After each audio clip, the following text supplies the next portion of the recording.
കോഴിക്കോട്ടെ ദീപക്കിനെ ഓർമ്മയില്ലേ? ആത്മഹത്യ ചെയ്ത ദീപക് എന്തിനാണ് ആത്മഹത്യ ചെയ്തത്?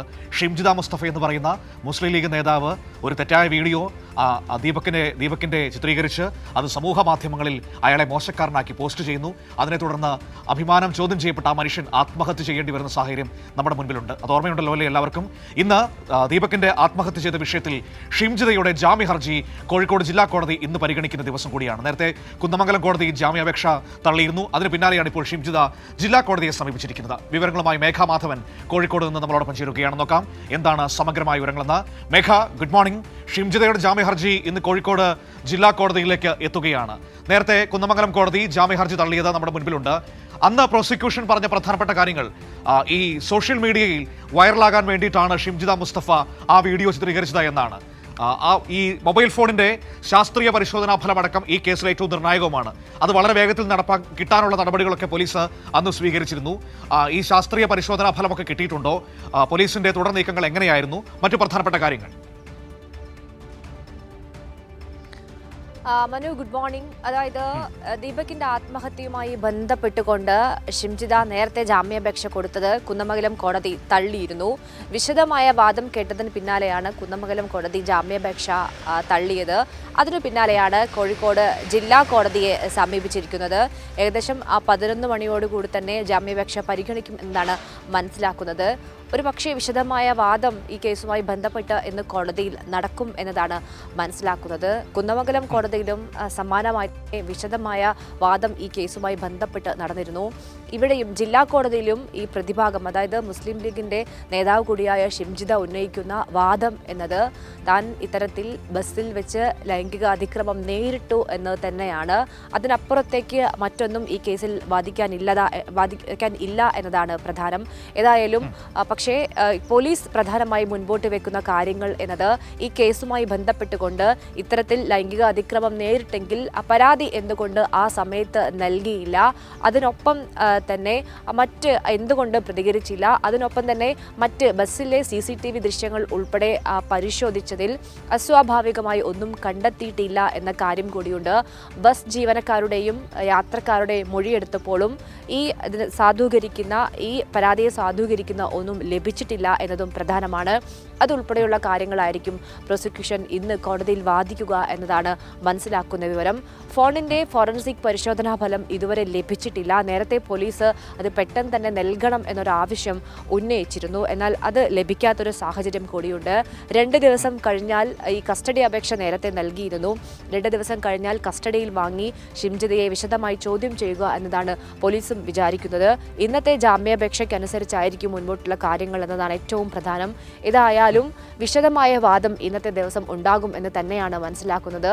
താൻ വലിയ തരത്തിൽ ഇതുമായി ബന്ധപ്പെട്ടുകൊണ്ട് സോഷ്യൽ മീഡിയയിൽ വലിയ പ്രചാരണം ഉണ്ടായി. അതിൽ മനം നൊന്തുകൊണ്ടാണ് തൻ്റെ മകൻ ആത്മഹത്യ ചെയ്തത് എന്നതാണ് ദീപകിന്റെ കുടുംബം ഉൾപ്പെടെ പറയുന്നത്. അത് തന്നെയാണ് കോടതിക്ക് മുൻപിലേക്കും എത്തുക. ഏതായാലും ഏത് വാദമാണ് തിരിച്ചടിയാകുന്ന വളരെ പ്രധാനപ്പെട്ട ഘടകങ്ങൾ ഒരുപാടുണ്ടല്ലോ അല്ലേ മേഘ? അതിൽ ഏറ്റവും പ്രധാനപ്പെട്ടത് ഈ ബസ്സിലെ CCTV ദൃശ്യങ്ങൾ. അതിൽ അസ്വാഭാവികമായി ഒന്നും സംഭവിച്ചിട്ടില്ല എന്ന് പരിശോധിക്കുമ്പോൾ അന്ന് വ്യക്തമായതാണ്. നമ്മളടക്കമുള്ള മാധ്യമങ്ങൾ അത് പുറത്തുവിടുകയും ചെയ്തതാണ്. മറ്റൊന്ന്, ബസ് ജീവനക്കാരുടെ മൊഴി. ബസ്സിൽ അസ്വാഭാവികമായി ഒന്നും സംഭവിച്ചിട്ടില്ല എന്ന് അവർ മൊഴി നൽകിയിരുന്നു. അവരോട് ആരും അതിനെക്കുറിച്ച് പരാതി പറഞ്ഞിട്ടില്ല എന്ന ബസ് ജീവനക്കാരുടെ മൊഴിയൊക്കെ നിൽക്കുകയാണ്. 8ഓളം വീഡിയോകൾ ഈ ഫോണിൽ ഉണ്ടായിരുന്നു എന്നാണല്ലോ അന്വേഷണ സംഘവും കോടതിയെ ബോധിപ്പിച്ചിരിക്കുന്നത്. അപ്പോൾ ഈ ഘടകങ്ങളൊക്കെ ഷിംജിതയ്ക്ക് വളരെ തിരിച്ചടിയാകുന്ന വിഷയങ്ങളല്ലേ? നിലവിലെ സാഹചര്യ തെളിവുകൾ എല്ലാം ഷിംജിതയ്ക്ക് തിരിച്ചടിയാകുന്ന രീതിയിൽ തന്നെയാണ് മനു. അതായത് ഇത്തരത്തിൽ ബസ്സിൽ വെച്ച് ലൈംഗിക അതിക്രമം ഉണ്ടായപ്പോൾ എന്തുകൊണ്ട് പോലീസിൽ പോയി പരാതിപ്പെട്ടില്ല എന്നൊരു പ്രധാനപ്പെട്ട കാര്യം ചോദ്യചിഹ്നമായി തന്നെ കിടക്കുന്നു. അതിനൊപ്പം തന്നെ എന്തുകൊണ്ടാണ് മനു സൂചിപ്പിച്ചതുപോലെ തന്നെ 7ലധികം വീഡിയോകൾ, ഏകദേശം 7 വീഡിയോകൾ ചിത്രീകരിച്ചിട്ടുണ്ട് എന്നത് പോലീസ് കണ്ടെത്തിയിട്ടുണ്ട്. എന്തിനാണ് ഇത്തരത്തിൽ വീഡിയോ ചിത്രീകരിച്ചത്? മറ്റാരുടെയെങ്കിലും സഹായം ഷിംജിതയ്ക്ക് ലഭിച്ചിട്ടുണ്ടോ? എഡിറ്റിംഗ് നടന്നിട്ടുണ്ടോ എന്നതുൾപ്പെടെയുള്ള കാര്യങ്ങളാണ് ഇനി മനസ്സിലാക്കേണ്ടതുള്ളത്. ഷിംജിതയെ വിശദമായി ചോദ്യം ചെയ്യേണ്ടതുണ്ട് ഈ കേസിൽ. അത് ഏറ്റവും പ്രധാനമാണ്.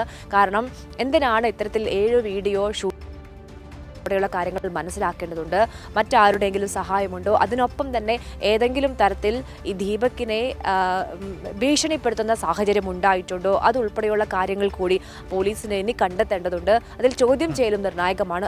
അതിന് തന്നെയാണ് ഷിംജിതയെ കസ്റ്റഡിയിൽ വാങ്ങുക എന്ന തീരുമാനത്തിലേക്ക് അന്വേഷണ സംഘം എത്തിയിരിക്കുന്നത്.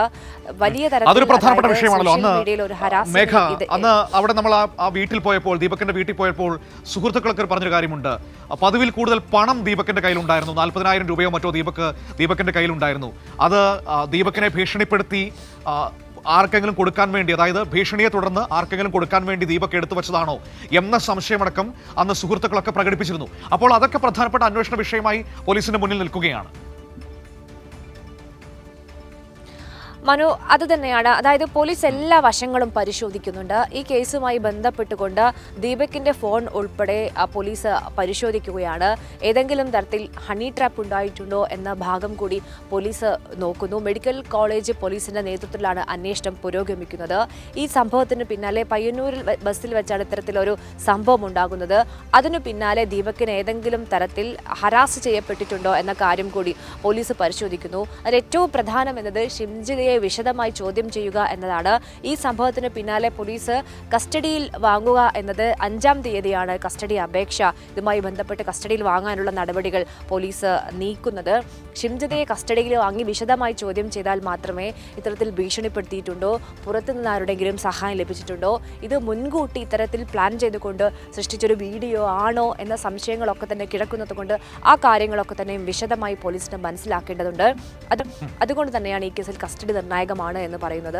പക്ഷേ ഇന്നത്തെ ഏതൊക്കെയാണ് കോടതി ഈ കാര്യങ്ങളിൽ പരിഗണിക്കുക എന്നതാണ് ഏറ്റവും പ്രധാനം. നേരത്തെ ഈ കുന്ദമംഗലം കോടതി കാര്യങ്ങളൊക്കെ തന്നെയും പരിഗണിച്ചുകൊണ്ടാണ് ജാമ്യാപേക്ഷ തള്ളിയത്. പക്ഷേ ജില്ലാ കോടതിയിലേക്ക് വരുമ്പോൾ ഇത്തരം കേസുകളിൽ കോടതി എന്താണ് ഇതിൽ നിന്നും മനസ്സിലാക്കുന്നത് എന്നത് ഏറ്റവും പ്രധാനമാണ്. പോലീസ് സമർപ്പിക്കുന്ന റിപ്പോർട്ടിൽ പ്രധാനപ്പെട്ട കാര്യങ്ങൾ ചൂണ്ടിക്കാണിക്കുമ്പോൾ അത് കോടതി അംഗീകരിക്കുന്നുണ്ടോ എന്ന കാര്യം കൂടി പ്രധാനമാണ്. ഏതായാലും വിശദമായ വാദമാണ് ഈ കേസിൽ ഇന്ന് നടക്കുക എന്നതാണ് നമുക്ക് മനസ്സിലാക്കാൻ കഴിയുന്ന വിവരം. മനു.